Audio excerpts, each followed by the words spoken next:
Merhaba. Gelişme göremiyor musun? Güçlenemiyor musun?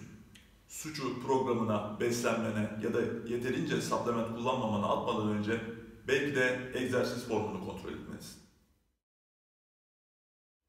Egzersiz formu, hareketi nizami yapmak gibi kavramlar, konu özellikle ağırlık çalışmaları ve vücut geliştirme olduğunda üstünde sıklıkla durulan şeyler.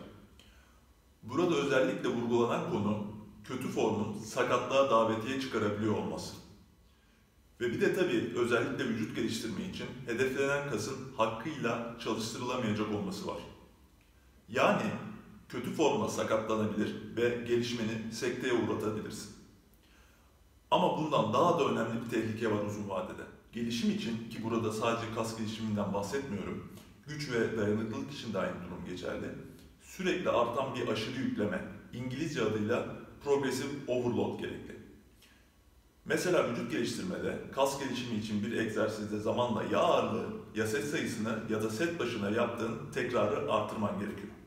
Yani barbell curl'de atıyorum 20 kilo ile 3 set, 12'şer tekrar çıkarabilen biri bir sonraki antrenmanda set ve tekrar sayısı aynı kalıyorsa en azından 21 kiloyu hedeflemeli.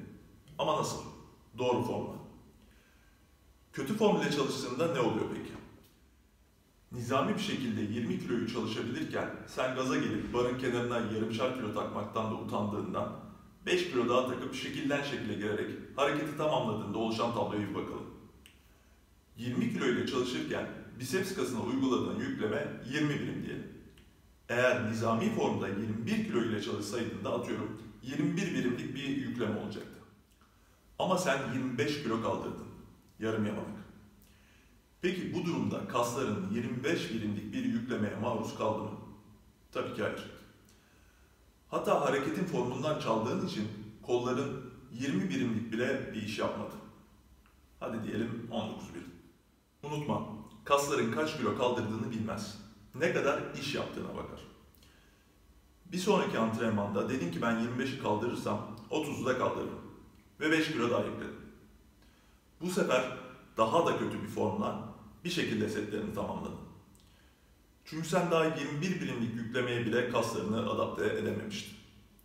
Bu sefer sence kaç birimlik bir yükleme gerçekleşti? 17, 18. Normalde aşamalı olarak artması gereken yükleme aşamalı olarak azalmaya başladı.